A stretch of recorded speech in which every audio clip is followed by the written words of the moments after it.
ओम नमः शिवाय। जय श्री महाकाल।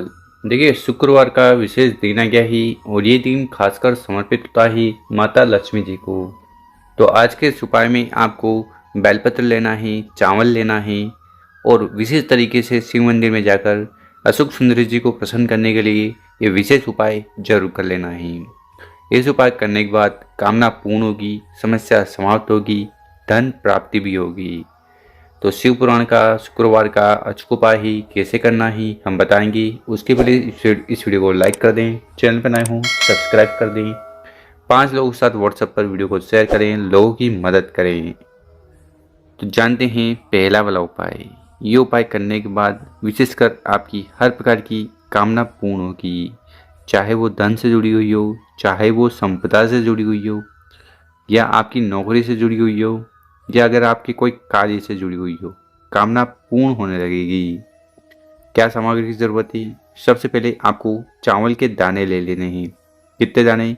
11 चावल के दाने लेने हैं और वो संपूर्ण रूप से होने चाहिए। इसके साथ जो अगली सामग्री है वो है लोटा। तो आपको इस प्रकार से तांबे का लोटा लेना है और उस तांबे के लोटे में आपको अपने घर से, किचन से शुद्ध जल भर लेना है। इसी प्रकार से आपको इस प्रकार से एक बेलपत्र भी ले लेना है। कितने बेलपत्र की जरूरत है? एक लेना है और वो खंडित टूटा फूटा ना हो। और फिर इन बताई गई सभी सामग्री को लेकर नज़दीक के मंदिर चले जाना है। ठीक है, इस उपाय को आप सुबह शाम किसी भी समय कर सकते हो और मंदिर में पहुंचकर जो भी पूजन पाठ वगैरह करनी है वो कर लीजिएगा। फिर आपका चेहरा उत्तर दिशा की तरफ होना चाहिए। देखिए, शिवलिंग के ऊपर बेलपत्र का उपाय करने से भगवान भोलेनाथ प्रसन्न हो जाते हैं।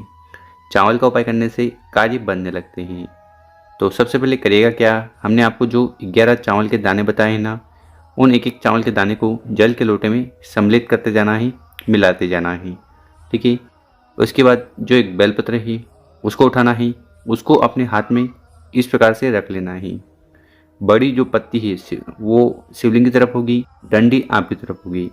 बेलपत्र रख लिया, उसके बाद उस जल के लोटे को अपने हाथ में रखना और अपने हाथ को उठाते हुए सबसे पहले जल को शिवलिंग के ऊपर समर्पित कर देना है, यानी कि जल से अभिषेक कर देना है शिवलिंग का। और ये कार्य करते समय ओम नमः शिवाय मंत्रों का स्मरण करते जाना है। ठीक है, जल समर्पित कर दिया।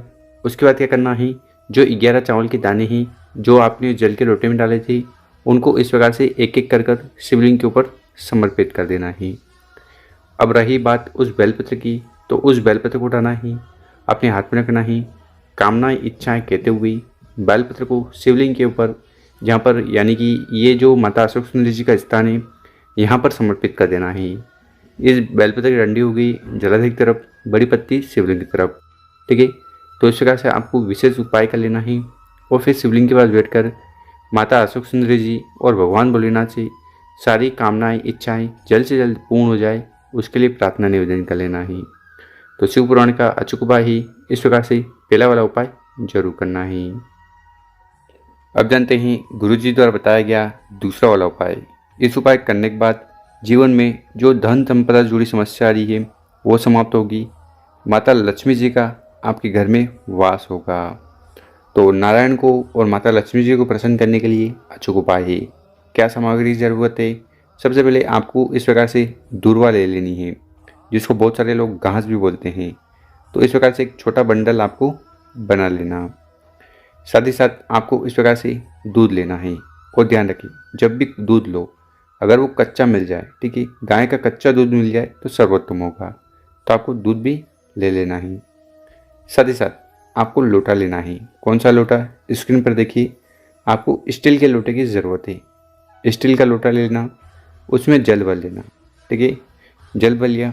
उसके बाद जो हमने आपको दूर्वा बताई थी, ठीक, और दूध बताया था, उन दोनों सामग्री को उस जल के लोटे में डाल देना है और ये स्टील का लोटा तैयार कर लेना।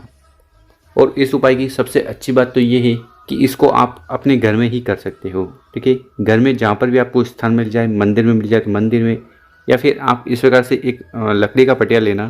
ठीक है, और उस लकड़ी के पटिए पर आपको जो भी बिछाना वगैरह हो, यानी कि अगर आपके पास पीला कपड़ा हो तो पीला कपड़ा उस लकड़ी के पटिए पर बिछा देना। ठीक है, और अगर आपके पास लाल कपड़ा है, ठीक, तो आप लाल कपड़ा भी उस पटिए पे बिछा सकते हो। बिछा दिया उसके बाद आसन के तौर पर चावल वगैरह रख देना, और जो भी मूर्ति वगैरह हो, ठीक है, जैसे कि अगर लड्डू गोपाल की मूर्ति है, ठीक है, विष्णु जी का कोई भी स्वरूप हो, ठीक, तो मूर्ति वगैरह पोस्टर जो भी है उसको आपको वहाँ पर विराजमान कर देना है, बिठा देना है, ठीक है। इतना कार्य कर लिया। इसी के साथ आपको एक और कार्य करना है। क्या करना है? जो जल का लोटा हमने आपको बताया था, ठीक है, और उसमें आपने दुर्वा डाली थी, ठीक है, तो उस दुर्वा को आपको उठा लेना है और उससे आपको जल का छिड़काव करना है। कहाँ जल का छिड़काव करना है? तो आपके समक्ष, आपके सामने जो मूर्ति है, ठीक है, जिस पर आपने हार फूल जो भी पूजन पाठ करी है, ठीक है, उस मूर्ति पर आपको जल छिड़कना है। कितनी बार जल छिड़कना है? तो उस मूर्ति पर आपको 108 बार जल छिड़कना है, ठीक है। कितनी बार? 108 बार। और जल छिड़कते समय आपको मंत्र बोलना है। मंत्र है ओम महालक्ष्मी नमः। क्या मंत्र है? ओम महालक्ष्मी नमः। तो 108 बार आपको इस मंत्र का जाप करना है और 108 बार वो जल आपको विष्णु भगवान के स्वरूप के ऊपर छिड़कना है, ठीक है। और इस जल के लोटे में आपने क्या क्या मिलाया था? दूध मिलाया था, और दूध और जल मिलाया था, उसको आपको छिड़कना है।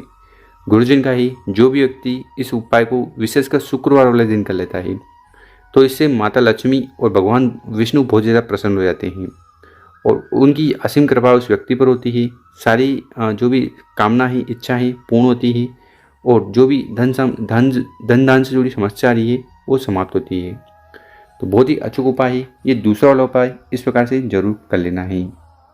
अब जानते हैं तीसरा वाला उपाय। देखिए, शुक्रवार वाला दिन है, और अगर आप शुक्रवार वाले दिन कौन से भी पूजन पाठ करते हो तो इससे शुक्र देवता प्रसन्न हो जाते हैं, और वो प्रसन्न होंगे तो आपके जीवन के सारे दुख, परेशानी, समस्याएं और जो भी बाधा हैं उन्हें समाप्त करेंगे। तो इस वाले उपाय के लिए जो सबसे पहले सामग्री चाहिए वो है दीपक, ठीक है। तो इस प्रकार से आपको गोल बत्ती का एक दीपक ले लेना है। इस दीपक में जलाने के लिए आपको घी ले लेना है, ठीक है। मिट्टी का लेना चाहो तो मिट्टी का, या आप आटे का दीपक भी तैयार कर सकते हो। और फिर इस दीपक को लेकर आपको चले जाना ही नज़दीक के आसपास, नज़दीक के घर के आसपास जहाँ पर भी बेलपत्र का पेड़ है वहाँ पर, ठीक है। और बेलपत्र के पेड़ के नीचे पहुँचकर उस दीपक को वहाँ पर आपको रखकर प्रज्वलित कर देना ही, जला देना ही। ओम शुक्र देवताय नमो, ओम नमो भगवते वासुदेवा, या फिर ओम नमः शिवाय, श्री नमस्तुभ्यम मंत्रों का स्मरण करते हुए, ठीक है। और वहाँ पर बैठकर शुक्र देवता से और माता पार्वती जी से प्रार्थना निवेदन कर लेना ही कि आपकी सारी समस्याएं, बाधाएं और जो भी परेशानियां हैं उन्हें समाप्त करें। साथ ही साथ गुरुजन का ही कि अगर आप वहाँ पर बैठकर शुक्रवार वाले दिन महामृत्युंजय जो मंत्र है उसका जाप कर लेते हो तो आपकी सारी समस्या समाप्त होगी और बीमारियां भी खत्म होगी। तो महामृत्युंजय मंत्र कुछ इस प्रकार ही। ओम त्र्यंबकम यजामहि सुगंधिम पुष्टिवर्धनम उर्वारुकमेव वंदना मृत्युर्मोक्षी मामृतात्। तो इस मंत्र का आपको 7 बार, 11 बार, 21 बार वहाँ पर बैठकर प्रार्थना कर लेना ही दीपक जलाकर। उसके बाद जीवन में की सारी समस्याएं और जो भी बीमारियां हैं वो समाप्त होगी और दुख भी खत्म होंगी। तो गुरुजी द्वारा बताया गया अचूक उपाय जरूर करिएगा। मेरे प्यारे दोस्तों, वीडियो अच्छी लगी हो 5 लोगों के साथ व्हाट्सएप पर वीडियो को शेयर करें। ओम नमः शिवाय।